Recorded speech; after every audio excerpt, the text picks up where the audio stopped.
Sesión de las yemas gustativas o motores gustativos si ustedes quieren, el gaito, la 3, las foliadas, las circunvaladas y las fungiformes.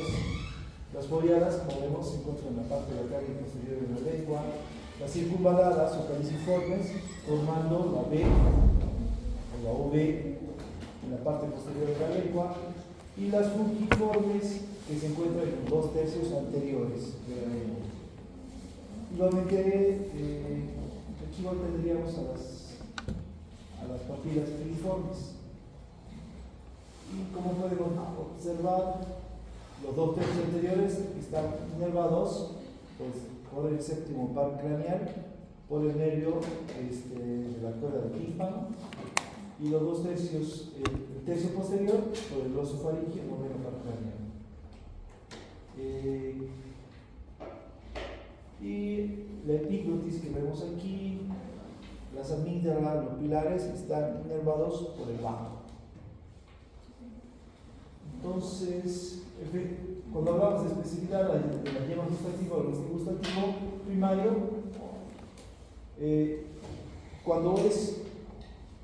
cuando la cantidad es mínima, la concentración es mínima de la sustancia química que va a activar a los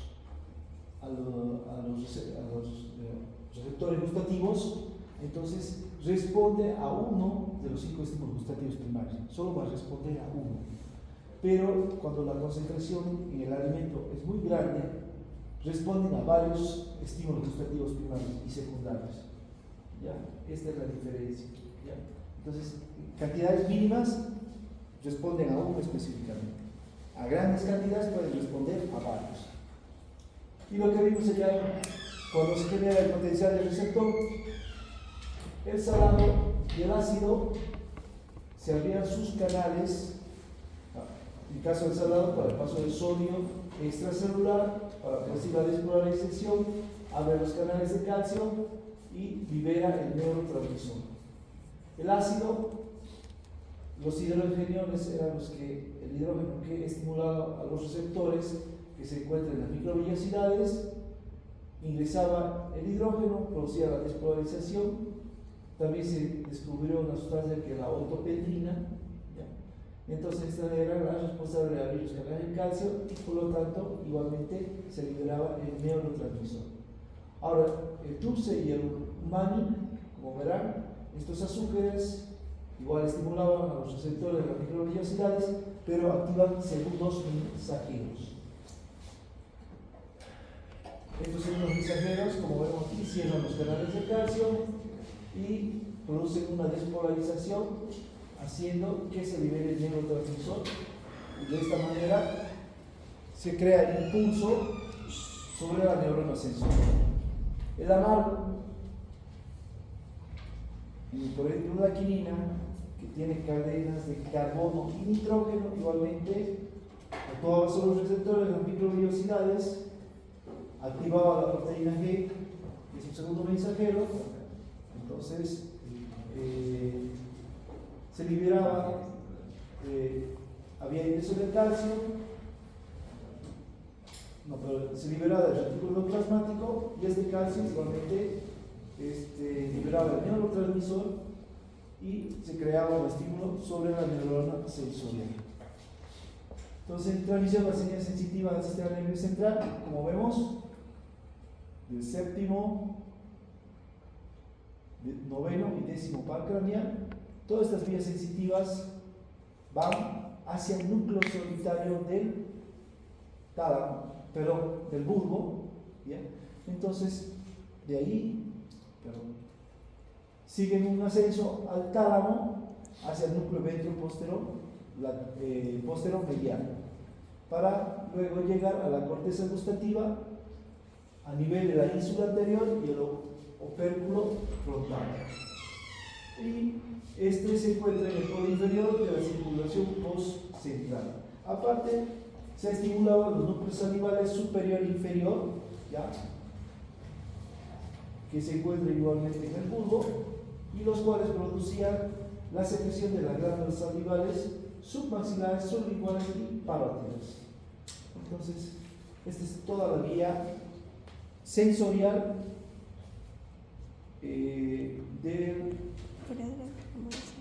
del gusto, de cómo viajan las sensaciones gustativas. Entonces, ahora vamos a hablar del olfato. Ya.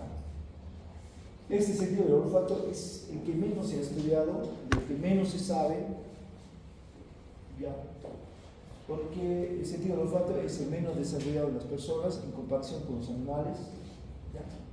Entonces, bueno, tenemos que saber, por ejemplo, que se encuentra, tenemos al bulbo olfatorio, ¿ya?, que se encuentra en la parte superior de la cavidad nasal, ¿ya?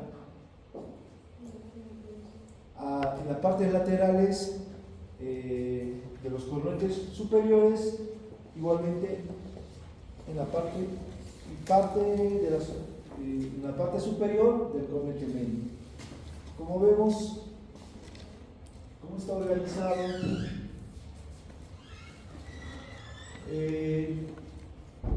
se presenta una membrana olfatoria, la cual tiene una mucosa, un moco que cubre, ¿ya?, donde podemos igualmente observar los cilios olfatorios, ¿ya? Son los que van a percibir los olores, y estos cilios que pertenecen a las células olfatorias, que las vemos aquí, ¿ya? Estas células olfatorias que se encuentran intercaladas entre las células de sostén. Estas células de sostén, estas células olfatorias, entonces, como vemos aquí, están en sinapsis con los glomérulos. Entonces, estas células olfatorias en sí son neuronas, dice, de tipo bipolar, ¿ya? Entonces, están haciendo sinapsis con los glomérulos, y estos glomérulos están formando parte del bulbo, el cual de ahí van a llevar la información al tracto olfatorio. Igualmente, a nivel de esta mucosa, podemos observar las glándulas de Bowman, las cuales son las encargadas de producir el moco. El moco, que es una barrera de protección, la cual la vamos a describir posteriormente. Entonces, ¿cómo se estimulan las células olfatorias? ¿Ya? Entonces, tiene que llegar primeramente una molécula olorosa, ¿ya? Entonces, va a producir la excitación de la célula olfatoria. ¿Cómo lo hace? Entonces, tiene que activar la proteína receptora, ¿ya? Que es, ¿qué proteína va a excitar? Es al complejo de la proteína G, o sea que actúa por segundos mensajeros. Entonces, cuando se activa la proteína G, entonces, como ustedes verán, la proteína G se desdobla y la parte alfa se dirige a las moléculas de adenil ciclasa, ¿ya? Y hace que esta adenil ciclasa forme ATP, y ese ATP se va a transformar en AMP cíclico, y este AMP cíclico va a ir a actuar sobre los receptores, ¿ya? Y así y abren los receptores de canales de sodio. Entra el sodio, entonces el sodio va a ingresar dentro de esta célula olfatoria y por lo tanto va a producir una despolarización, ¿ya? Y de ahí se crea un impulso nervioso, las cuales van a pasar hacia el glomérulo para luego pasar al tracto olfatorio. Entonces, este es el mecanismo por el cual se cree que se produce la despolarización. Hay un aumento del AMP cíclico, ¿ya? Y este AMP cíclico, ¿qué va a hacer? Abrir los canales de sodio. Y como ustedes saben, el sodio ingresa, se hace más positivo al interior de esta célula olfatoria y por lo tanto va a producir un impulso nervioso. Aquí el potencial de acción de reposo de las células olfatorias es de menos 55 milivoltios. Entonces, cuando hay ingreso del sodio, lo que menciona el libro es que va a haber un aumento de las cargas positivas, llegando a un potencial de receptor de menos 30 milivoltios, más o menos. Y luego, cuando se crea un potencial de acción, dice que se ha medido más o menos entre más 20 a más 30 milivoltios, cuando hay un potencial de acción. Entonces, todo esto crearía el impulso nervioso para que este viaje por el tracto olfatorio hacia el nervio olfatorio. ¿Qué par craneal es? El 1. Entonces, ¿qué mecanismo de excitación de las células olfatorias? Entonces, hay mecanismos, tenemos un factor físico, por ejemplo, que las sustancias primeramente tienen que ser volátiles. ¿Ya? Entonces, ¿qué característica tiene que tener? Solo es posible oler sustancias que puedan inhalarse por las narinas, por la nariz. ¿Ya? ¿Qué otra característica tiene que tener? Que tienen que ser hidrosolubles. ¿Para qué? Para que puedan atravesar el moco y llegar a los cilios. Y aparte de ser hidrosolubles, tienen que ser liposolubles, porque saben que por los componentes lipídicos de los propios cilios es una débil barrera. O sea, que aparte de ser hidrosoluble, esta sustancia olífera tiene que ser liposoluble.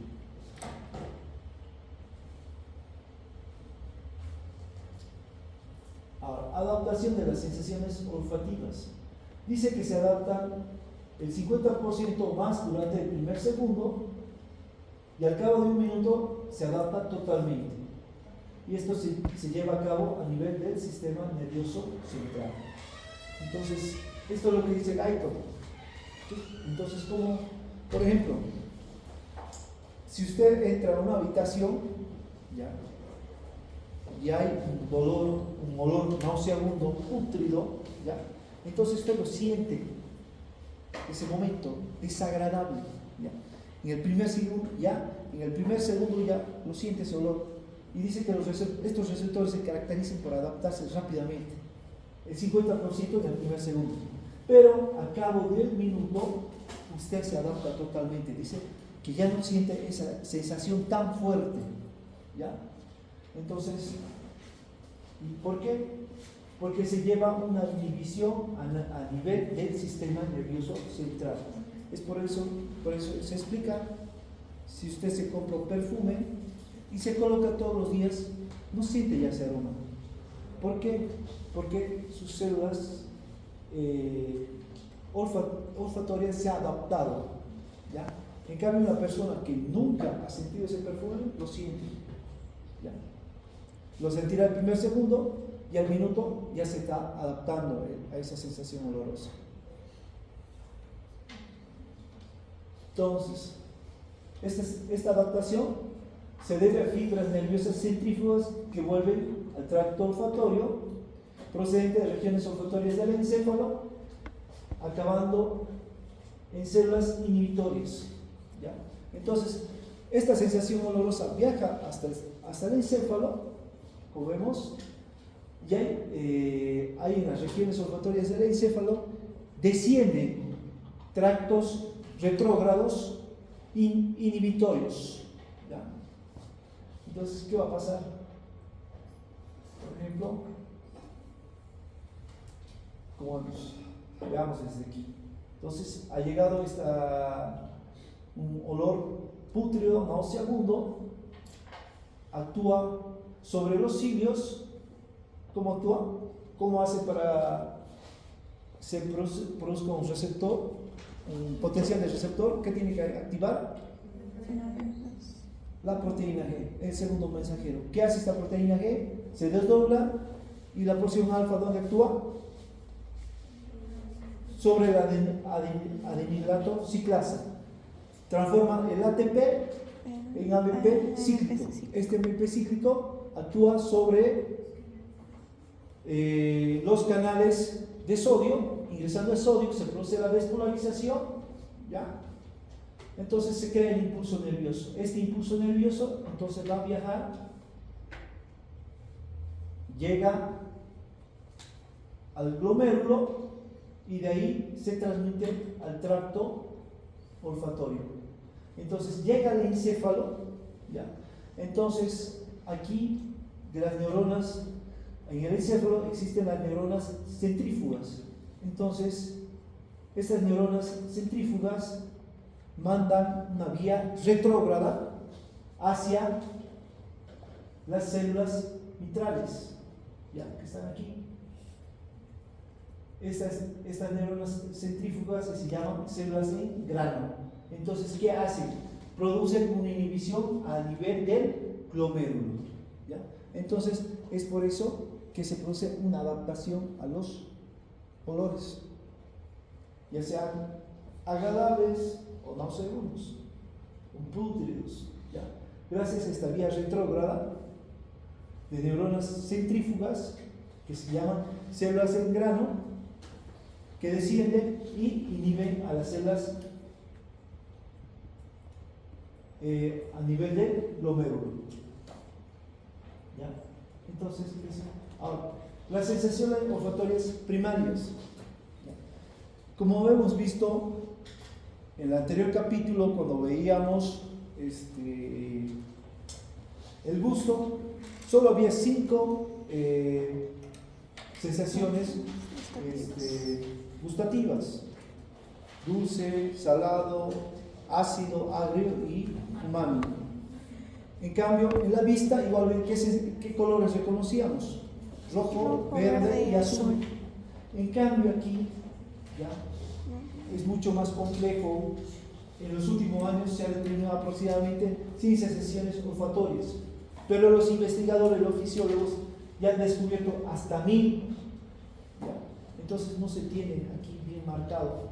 Por ejemplo, los olores, las sensaciones olfatorias primarias que se conocen, las más, es el alcanforado, el almizclenio, floral, mentolado, etéreo, acre, pútrido, ¿ya?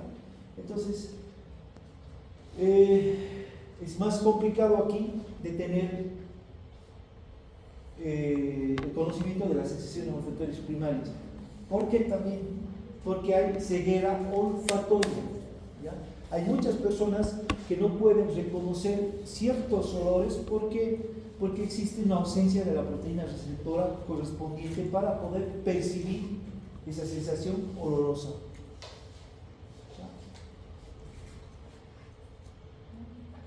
Entonces, por ejemplo, si hablamos de la naturaleza efectiva del olfato, puede haber olores agradables y desagradables.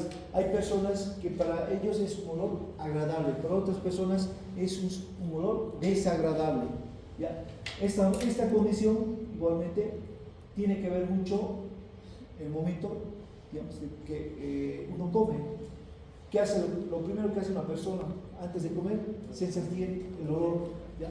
Pero hay personas que para ellos es agradable y para otras es desagradable. Por eso hay personas que no les gustan ciertos alimentos.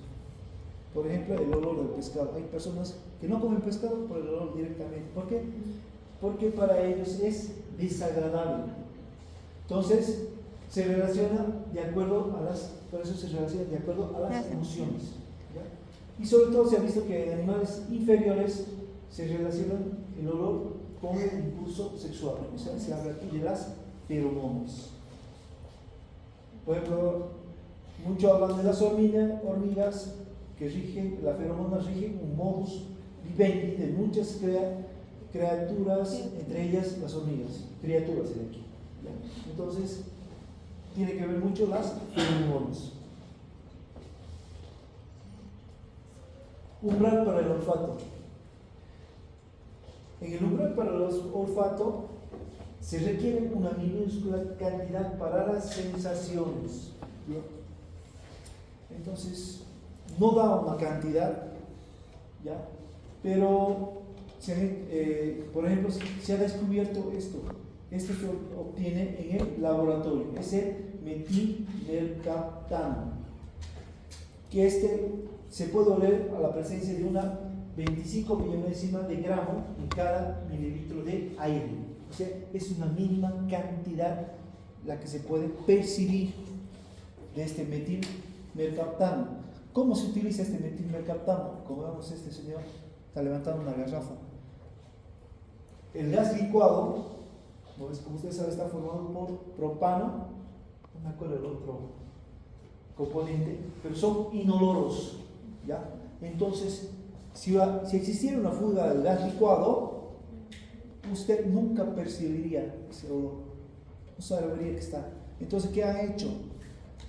Al gas licuado le han colocado este metilmercaptano. Entonces, cuando hay fuga de gas, lo que usted está sintiendo es esto, este metilmercaptano, ¿ya? Entonces, gracias a esto, usted sabe que hay una fuga de gas licuado, ¿ya? Transmisión de las señales olfatorias hacia el bulbo olfatorio. Entonces, asciende a los nervios de la membrana del bulbo, o sea, tienen que atravesar estos, los nervios, los vemos, los cilios, las células olfatorias, ¿ya?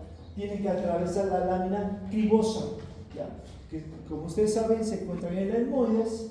Entonces, el tracto y el bulbo, floración del tejido. El tracto y el bulbo olfatorio son una floración del tejido cerebral. Entonces, como vemos, aquí tengo al bulbo olfatorio, ¿ya? Entonces, los nervios olfatorios tienen que atravesar la lámina cribosa para llegar al bulbo olfatorio, ¿ya? Entonces, ¿cómo nace este impulso? Como sabe, los olores tienen que llegar a las células olfatorias hacia sus microvellosidades. Entonces, estas, por ser los mensajeros, activan la adenilciclasa, la transforman en el ATP, AMP cíclico, ingresa el sodio, crean un impulso nervioso de menos 55 a menos 30, y de ahí el potencial de acción puede ir hasta más 20 milivoltios. Entonces, este impulso nervioso de las células olfatorias va a pasar la lámina nervosa, llega a la membrana olfatoria y finalmente al bulbo olfatorio, como vemos aquí. Entonces, tendría que pasar, llega al glomérulo y del glomérulo pasa a las células mitrales, que vemos aquí, las cuales van a formar el tracto olfatorio. En su libro igual habla, aparte de las células mitrales, de las células en penacho. No lo tengo aquí en imagen, pero igual dice que van a formar el tracto olfatorio. Entonces, estos glomérulos se caracterizan por tener axones cortos, ¿ya? Entonces, dice que en los glomérulos existen hasta 25.000 axones, ¿ya?, por cada célula olfatoria, ¿ya? Entonces, luego estos axones, el bulbo olfatorio va a poseer miles de estos glomérulos, ¿ya?, los cuales luego van a formar el tracto olfatorio, el cual este tracto olfatorio se va a dividir en dos, como vemos aquí. Va a pasar y se divide en dos, que es una área olfatoria medial y una área olfatoria lateral, ¿ya? Entonces, aquí es donde llegan los impulsos nerviosos que se han producido a estas dos áreas, ¿ya? Entonces, si hablamos del sistema olfatorio medial, que se conoce como arcaico, ¿ya?, este se caracteriza porque se localiza delante del hipotálamo, ¿ya? tiene varios núcleos, y en la porción basal también está en la porción basal intermedia del encéfalo. Entonces, esta se encarga de los reflejos olfatorios primitivos. ¿Cómo que? O sea, cuando usted siente un olor, se activa este sistema olfatorio medial, ¿y qué va a hacer? Va a comenzar a lamerse los labios, a salivar, y reacciones a la alimentación, de alimentación ocasionados por el olor en la comida. Entonces, esa es la función de este sistema olfatorio medial. Se habla ahora del sistema olfatorio lateral, que también se conoce como antiguo, ¿ya? Entonces, este está constituido por la corteza prepiriforme, piriforme y la porción cortical de los núcleos amigdalinos. Entonces, este se va a dirigir hacia el hipocampo, o sea, hacia el sistema límbico, ¿ya? Y sirve para aprender y disfrutar o aborrecer los olores. Y una característica de este sistema lateral es que pasa las señales sensitivas directamente hacia la corteza cerebral sin pasar por el tálamo. Pero igualmente este sistema lateral, aparte del antiguo, hay el moderno. O sea, el lateral se divide en antiguo y moderno. Y este moderno, ¿ya? La vía olfatoria llega al núcleo dorsomedia del tálamo y de ahí a los cuadrantes lateroposteriores de la corteza órbito-frontal. Entonces, ¿cuál es su función? Realizar el análisis consciente de los olores. Entonces, ¿cómo voy a dividir las vías olfatorias? Entonces, todo el tracto olfatorio se divide en lateral y medial. El lateral se divide en antiguo y moderno. Y el medial, también llamado arcaico. Entonces, este cuadro resume todo. Miren, ¿de qué se encarga el arcaico o el medial? Se encarga de los reflejos olfatorios básicos primitivos. O sea, usted siente un olor, ¿qué va a hacer? Lamerse los labios, se produce la salivación y las reacciones de alimentación ocasionadas por el olor de la comida. En cambio, el lateral se divide en dos, en antiguo y moderno. El antiguo, ¿qué hace? Es encargado de disfrutar o aborrecer en gran relación con el sistema límbico. Entonces,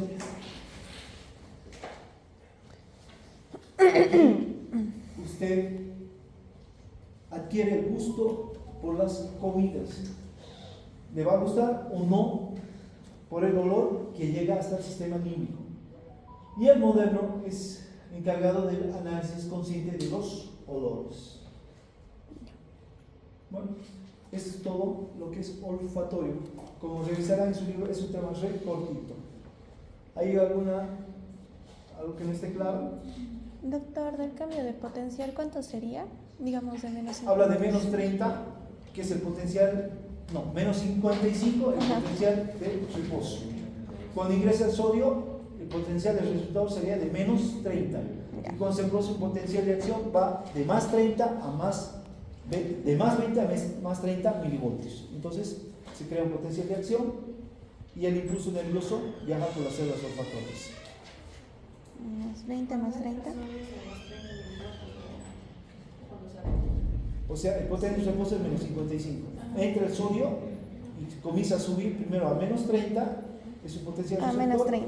Y sigue ingresando el sodio, entonces va a seguir subiendo hasta más 20, más 30 milivoltios, que sería el potencial de acción para que se produzca el impulso nervioso. ¿Ya? Entonces, con esto terminaríamos todo lo que es la parte sensorial. ¿Ya? Todo lo que hemos visto, la parte sensorial. Y ahora vamos a entrar a la parte motora, o sea, todo lo que es la vía piramidal y la vía extrapiramidal. Entonces, ¿qué vamos a ver aquí? Los reflejos nerviosos, musculares sobre todo. ¿Ya? Entonces, eso lo vamos a dejar para el día martes. ¿Ya? Vamos a comenzar la próxima semana. Y ya nos faltaría poco para terminar todo esto y podemos entrar ya al examen. ¿Cuánto nos faltaría? ¿Cuántas clases? Más o menos, a ver. 5. ¿5? O sea, 2 semanas. 5 clases. 5 clases terminamos. Tengo que, si no, no voy a terminar el programa. O sea, ya estaríamos dando el examen en próximas 2 semanas. Neo. Y no puedo postergar ahora porque si no, no me alcanza el tiempo para. Tengo endocrino, tengo digestivo y tengo renal. Y hay una parte de equilibrio ácido-base que tengo que dar también. Eso es fácil. No es, Espera, uno dice fecha. ¿No? Uno dice fecha, solamente dice 5 clases, ¿qué tal si se larga las 2 semanas? Entonces sería 2 semanas después.